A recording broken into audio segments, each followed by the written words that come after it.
네, 안녕하세요. 또 매주 월요일 글로벌 마케팅 이코노미 시간입니다. 오늘은 뉴스피 오상용 전문 기자님 함께합니다. 어서 오세요. 네, 안녕하십니까. 굉장히 오랜만에 뵙는 네, 느낌이에요. 어떻게 설 연휴는 잘 보내셨는지요? 네, 저도 뭐 좀 네, 재밌게 놀다 쉬다 혈색이 왔는데 많이 좋아지신 것 같은데. 탔어요. 저희 잘 또 됐구나. 올해 딱 네, 설 연휴 지나고 직후부터 지금 약간 살짝 예, 개편 느낌이 개편을 나잖아요. 했습니다. 예, 네, 저희가 크게 이제 한 세 코너 정도라고 보면 네, 되겠죠. 네. 예, 그래서 방송 분량도 기존 한 30분 안팎이었는데 네, 무려 1시간을 이제 여러분들과 함께 하게 됐고요. 두 배로 늘어났어요. 네, 네. 일부 시간은 아무래도 이제 키워드로 보는 뭐 주간 뭐 동향, 뭐 자세한 시장 동향 이런 걸 좀 핵심 모드를 가지고서 좀 살펴볼 것이고요. 네. 2부에서는 이제 기존에 하던 대로 마켓 음. 코너를 이제 살필 거고, 3부 이제에서는 한 주 동안의 해외 IB들의 이제 주요 리포트 중에서 좀 솔깃한 네. 거를 좀 가지고서 이야기를 하려고 합니다. 뭔가 훨씬 더 풍성해진 것 같다는 과연 생각이 그럴까요? 드네요. 기대도 괜찮은 거죠. 그렇습니다. 자, 오늘 어떤 내용 아, 예, 준비하셨나요? 우리 뭐 설 연휴 세고 왔더니 사건 사고들이 참 많죠. 뭐 딥시크 쇼크, 예, 지금 관세 쇼크 난리 맞습니다. 났어요. 그래서 예. 오늘 당장 이제 아침부터 시장이 되게 혼란스러웠고, 뭐 주식시장 다 음, 보셨을 텐데 많이 좀 안 좋습니다. 그래서 네. 좀 하나하나 좀 음, 순차적으로 살펴보려고 하고요. 이미 이제 지난주부터서 다 좀 알려진 재료들이긴 한데요. 뭐 살펴보도록 하죠. 네. 그러면 이제 말씀 주신 대로 뭐 첫 번째 일부라고 예, 봐야겠죠. 예. 주간 키워드로 살펴보는 네. 내용이 되겠네요. 우리 그냥 1번 차트 먼저 네. 보실게요. 이 보시면은 한글로 쓰는 숫자가 이제 25%와 1조 3천억 음, 달러 이렇습니다. 이게 네. 25%는 뭐 다 잘 아실 겁니다. 캐나다. 캐나다하고 네. 멕시코에다가 이제 25% 관세 부과하고, 물론 캐나다산 원유나 뭐 이런 에너지 제품에는 좀 낮춰가지고 네. 10% 부과했는데요. 그리고 이제 중국산에 이제 10% 추가 관세 부과했습니다. 그 적용되는 수입품의 금액 기준으로 하면은 2023년 기준으로 미국이 수입한 그 제품들에 적용되는 범위가 무려 1조 3천억 달러나 됩니다. 거기 그래요. 그 품목들이 이제 다 관세 적용 대상이 됩니다. 어, 그 밑에 우리 차트에 써놓은 거는 네.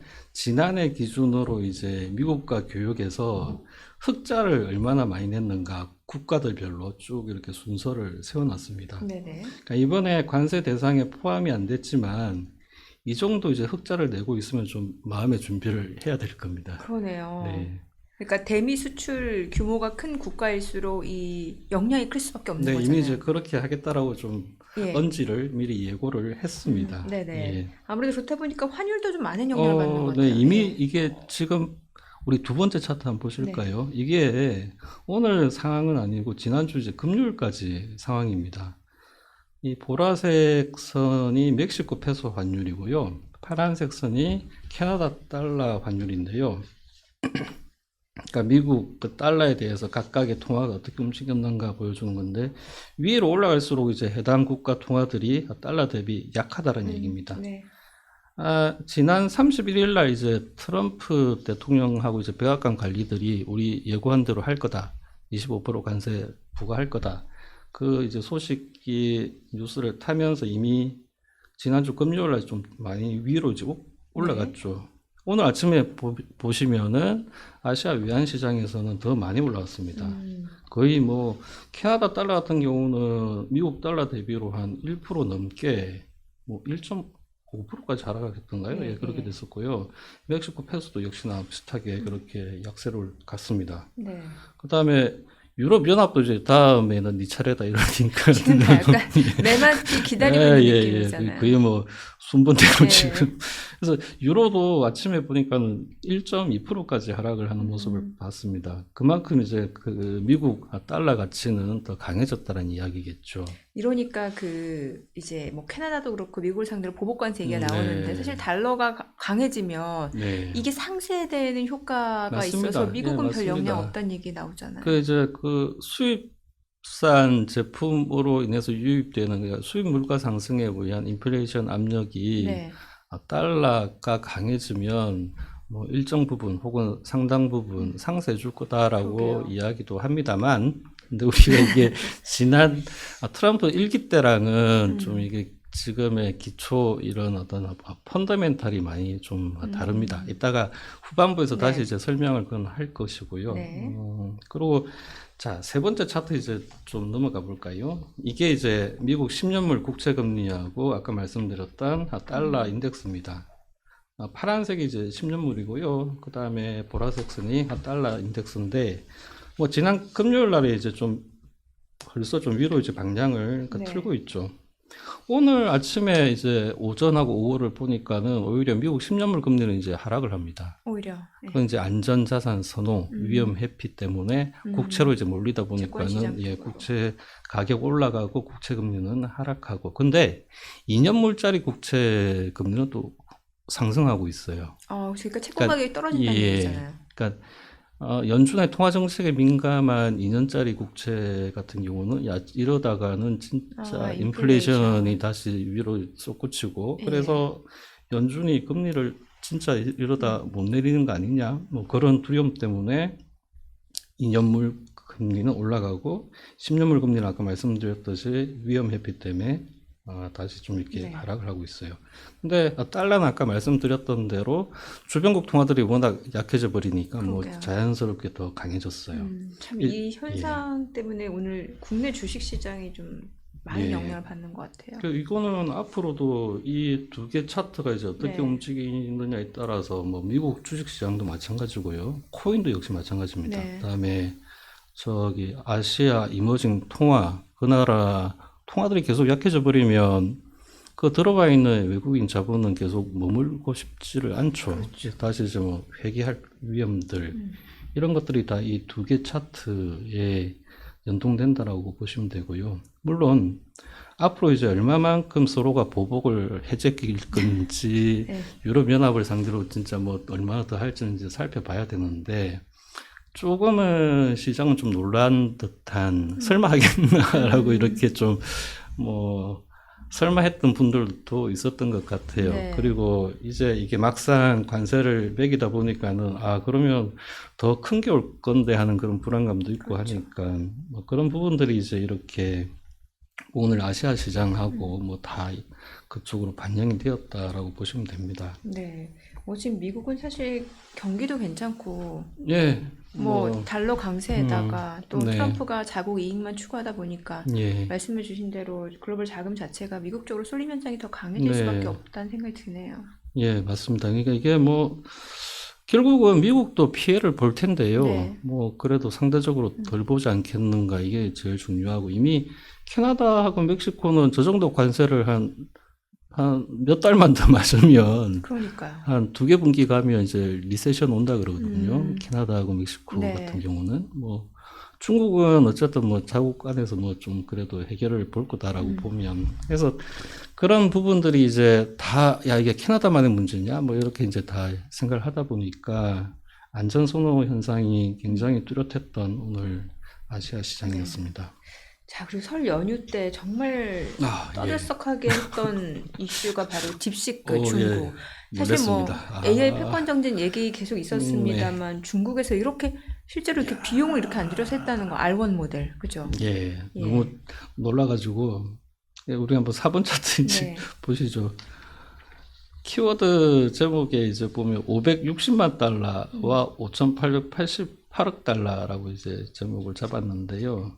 이게 뭐 560만 달러는 뭐 뉴스 보신 분들은 다 잘 아실 겁니다. 그 R1 모델의 개발에 들어간 비용이 겨우 요 정도밖에 안 됐다. 네. 뭐 오픈 AI가 만드는 비용에 비하면 뭐 5%밖에 안 되는 거죠. 그러니까 와, 이 정도 비용 들여가지고 이렇게 좋은 성능을 냈단 말이야. 뭐 그래서 많은 설왕설래가 있습니다. 그렇죠. 이거를 예. 믿어야 될까 아니면 못 믿겠다 뭐 하여간 되게 많은데요. 개인정보 털린다는 얘기 많잖아요. 네, 그러나 또 딥시크 안보 사용하면. 이슈도 있고 예. 그래서 지금 벌써 미국은 주요 기관들 특히 뭐 지난주 뉴스는 해군 장교 뭐 해군 쪽에서 일단은 뭐 쓰지 마라 했고 오늘 아침에 나온 뉴스 보니까는 텍사스 주에서 주 정부 기관들과 그 해당 소속된 사람들은 이거 그 다운 받지 말고 다 딥시크. 없애라. 예, 뭐 그런 이야기가 나오고 있습니다. 예. 뭐 이게 우리가 그 중국산 그 틱톡도 네네. 쓰지 말라고 전에 하면서 이제 금지 조치를 그랬다 또 내렸잖아요. 다시 바뀌었잖아요. 예, 예. 그 이제 연방 법원에서 금지 조치를 어쨌든 내렸던 건데 그 법리 해석을 쫓아가다 보면 이것도 역시 마찬가지로 그런 식으로 금지시킬 수 있는 거 아닐까 뭐 이런 네네. 이야기도 나옵니다. 이 여하튼 오죽하면은 사실 미국에서 지금 엔비디아 저사양칩 중국에 수출 규제 네. 얘기 나오잖아요. 그래서 이제 미국 쪽에서는 어쨌든 중국에 대한 기술 장벽은 더 높아질 거고, 그다음에 이거 뭐 다른 어둠의 통로를 통해서 엔비디아 좋은 칩 많이 얘들이 이제 가져다가 다 만들었을 거다라는 그런 이야기도 나옵니다. 그래서 실제로 560만 달러가 아니라 뭐 5억 달러 이상으로 이렇게 6억 달러 가까이 네. 뭐 사실상 돈이 들어갔을 거다 이런 뭐 이야기도 나옵니다. 네. 그래서 여하튼 이번에 그 딥시크 쇼크는 상당히 좀 시장에 많은 시사점이 있어요. 이따가 그거는 우리가 3부 가서 다시 한번 이야기를 하고 넘어가죠. 그다음에 5,888억 달러는 뭘까요, 그럼? 그 오픈AI 챗 GPT 예, 5분 차트 바로 예. 보시면 우리가 알 수 있습니다. 엔비디아 하루 동안에 17% 시가총액 예, 증발. 급락했던 날 사라졌던 시가총액입니다. 그래서 시가총액 이게 증발. 겨우 560만 달러 들여서 만들었던 이 중국산 AI 때문에 예. 하루 새 이렇게 와. 뭐 6천억 달러 가까운 돈이 사라져 버렸어요. 지금 엔비디아 주가는 상당히 좀 기술적으로는 좀 약간 불안해 보입니다. 지난주 120달러가 좀 붕괴됐어요. 예, 지난주 금요일 날을 200일 이평선을 뚫고서 다시 내려가서 마감을 했어요. 빨리 이거 200일선을 회복하지 못하면 이제 200일선이 상단을 막는 그런 저항선 역할을 할 텐데, 약간 이 재료들 호재보다는 악재에 좀 더 민감해지기 쉬운 지금 환경이어서 일단은 단기적으로는 이 200일선을 사수할 수 있는가 이거를 좀 봐야 될 것 같아요. 네. 그리고 뭐 월가에서는 뭐 여전히 매수할 수 있는 절호의 기회다 뭐 이렇게 주장하시는 분들도 있고, 좀 판이 이제 바뀐다. 그래서 좀 포트폴리오를 다시 좀 조정할 필요가 있다. 뭐 이런 네. 의견들도 있습니다. 여하튼 가격 부담이 있었던 그런 상태였기 때문에 이번에 그 나왔던 재료를 보면서 이게 사실은 그렇게 저가 모델로 이렇게 다 만들 수 있다고 그러면은 비싼 거 살 필요는 없잖아요. 그래도 산업별로 쓰임이 다르다고 예, 하던데요. 물론 이제 그렇습니다. 네. 예, 근데 이제 엔비디아 입장에서는 새로운 제품을 내놓을 때마다 가격을 거의 뭐 2배씩 올려가지고 그렇죠. 비싸게 예. 팔던 그게 예. 앞으로도 가능할까? 뭐 이런 이제 의구심이 들다 보니까는 매출은 꾸준히 유지된다 해도 마진이 좀 뭐 그렇게 예전만큼 뭐 80%, 90%이 정도 마진을 누릴 수 있을까에 대한 의구심들이 있어요. 네. 그래서 6번 차트 이제 넘어가 보시면 이거는 이제 올 들어서 나스닥 100 지수하고요. 그다음에 기술주 섹터의 ETF입니다. 지난주 보면은 기술주 섹터 ETF는 마이너스로 이제 돌아서 버렸죠.